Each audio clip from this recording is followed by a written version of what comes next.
Let's talk about my schizophrenic and borderline journals. This is a subject I have brought up very rarely between my Let's Talk videos. I have journals that I have written in usually whenever I'm in an episode. I had two more before these two that I ended up destroying at one point in my life because I felt like if I destroyed them that maybe the bad things in my life would just go away. Before I get to these, however, I want to explain something. Back in the past, when I first started dating Zach and a little bit prior, I had a closet where, the normal sliding door type of closet. And in the closet, there was a dresser. Now, the dresser was like right here, and here was the wall, right next to the dresser. And if you squeeze in between that, which normally a normal human couldn't, you can get to a little square area, like maybe 1 foot wide and 2 feet long of an area of empty space. And I used to crawl in between there whenever I had a major episode with the voices or borderline, etc. And whenever the voices would start screaming and yelling, I used to write the things that they said on the wall. And the wall became covered with words and everything like that. So I used to have a room or a closet like that. And the reason why I'm explaining this is because that's where I always hid. That's where I went, where I stayed. I always preferred the closed-off places compared to the open places during an episode. Now, I've since moved from that house, and I've had to paint over the words and everything like that. So, let's get to the journals. I can't show you all the pages of this journal because some of them are covered in blood. From times where I was severely suicidal and the voices really got to me and I would cut, I'll admit. I don't do that anymore, but back then when I couldn't control it and I've had a feeling that I was all alone in it all, I did get to that state and I did allow myself to bleed all over the journals. Why? Because when you're in that state of mind, you're not so much thinking at all, ever. So I'm only going to show you the pages that don't coincide with the blood. So this is my old one. This one's completely filled. As you can tell, there's a lot of different things. Pages are thick from writing and everything like that. So I'm not going to read you any of this stuff, but this one goes all the way back to 2013, the beginning of that year. And you can tell it's all scribbled on, and I scribbled whenever I heard the voices. I didn't write down some of the things that they said back then. I used to just scribble it all out. And it just went on and on. And there are a few things in here that I did write that my voices did end up saying. So this is basically, the reason why I'm showing you guys is so you have an idea what's going on in their brain, what creative things might happen when an episode is occurring. Because there are pictures of, you can see at old hospital wards of what schizophrenics used to draw during their episodes or write. And you don't see a lot of them, but I figured I'll show you some of my weirdness. I mean, during an episode, you're not so much there. You're elsewhere. And when you hear voices, it can be scary. You don't have control over yourself, and you become overwhelmed with everything. And it's like, as you can tell right here, this is me starting to write out what they say. So I don't know if you can even read that, honestly. I don't really want you guys reading it, but whatever. But when I started scribbling like that, where it's like chicken scratched almost, that's when the voices started coming in. I started writing down things that they would say, like, no one cares, no one listens, time is ticking and you will die, no peace, he will leave, he will never see, you are weak, you want to harm something, do it, kill it, do it.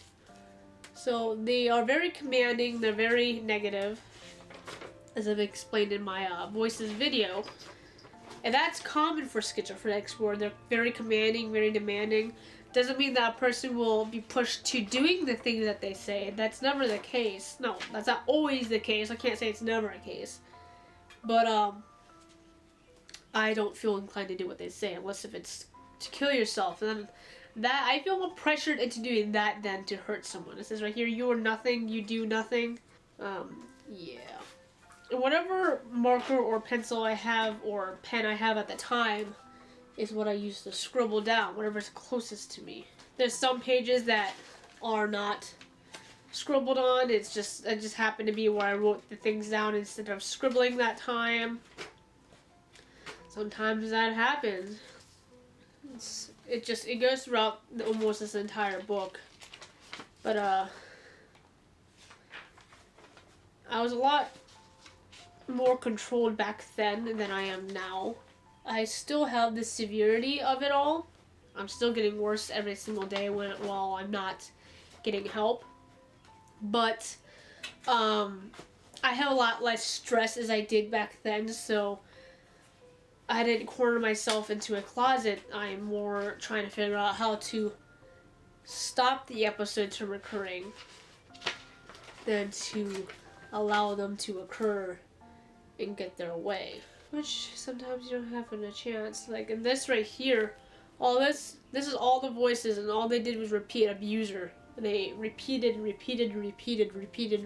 I just kept following what they were saying. Because with borderline, I feel like I'm an abuser in some way, because when I get angry, I can't control the things that I say, and I say some really mean things, and I don't want to say those things, but they just come out, and afterwards I'm questioning why I said it. How did it come out of my mouth when I didn't want it to come out?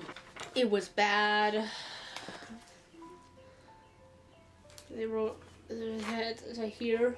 Now this is in the beginning when me and Zach first started dating, and he did not know how to handle my schizophrenia or my borderline. And hopefully you guys can see me right now. I hope I'm not blurry.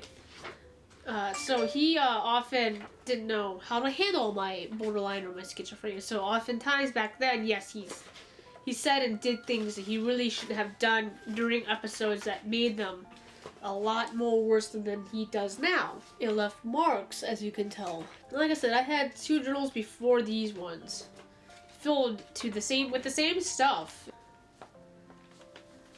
And these are all during episodes. Anything that looks like this for me, we're doing episodes. No one understands, all alone, all alone, all alone. A lot of these I don't feel when I'm not having episodes. Yeah, I feel them when I'm having episodes, when I hear the voices, when they start screaming, when I start seeing things. That's when it starts becoming a reality for me that I have these issues. Because when I don't have them for a time period, say if I don't have it for like 2 weeks because my stress is very low and everything is at a calm for a while, and I am able to breathe, and my brain is just kind of settled for the time period, I question myself, do I have these disorders?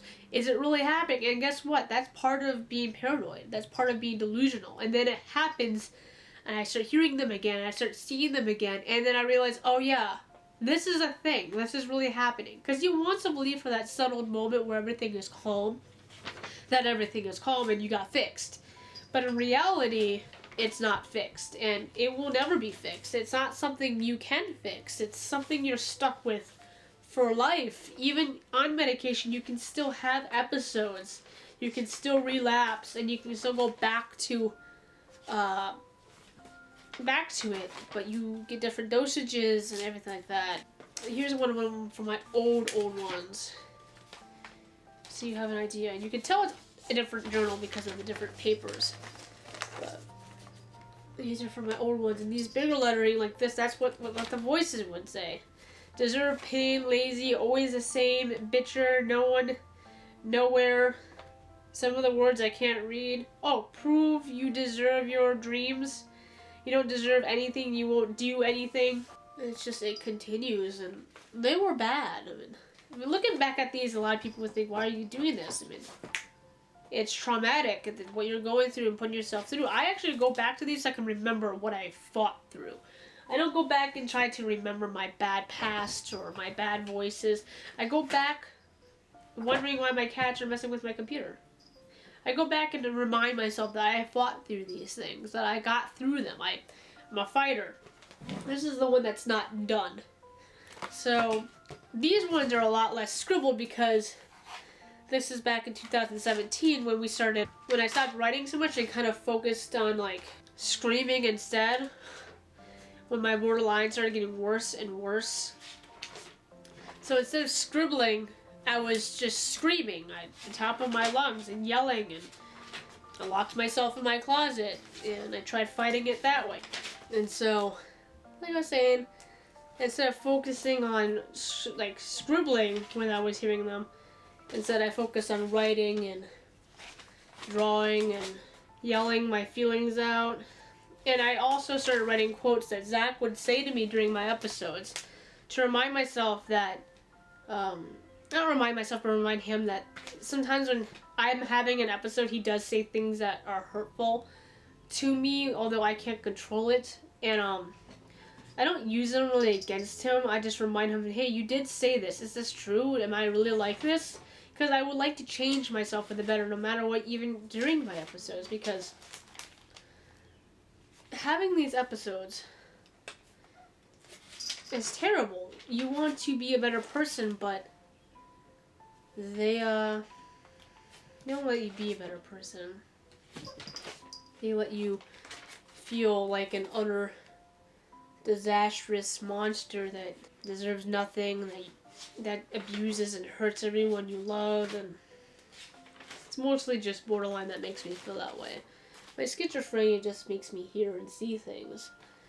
And from hearing and seeing the things that I get from my schizophrenia, my borderline uses to its advantage and tries to destroy the world around me. I don't want to feel that way when it happens, but unfortunately, until I can afford to see a psychologist, it's what I'm stuck with. It's hard to, get over the fact that that happens to you. That you can't control it. That everything you do is controlled by something in your brain that can literally turn you off whenever it wants to. And it's scary. And that's literally almost practically all. So I hope I showed you guys some things to help you guys to reflect on the mind of a schizophrenic and what's going through their heads and what they're seeing and all that jazz. I didn't know what to say while showing you this, so I kind of started blabbing about my episodes. Hopefully I didn't repeat myself, because during that entire time I wasn't thinking what I was saying. So I hope you guys enjoyed this video, and I hope I opened your mind to what's going on with a schizophrenic or a borderline person during an episode with the things I just showed you. It's scary. I try to let it out best as I can with drawing and comics, that stuff, because I want to remind myself that this is real, that what I'm going through is a real thing, and I'm fighting it as best as I can. So, if you'd like to see more videos like this, keep watching, like, comment, and subscribe.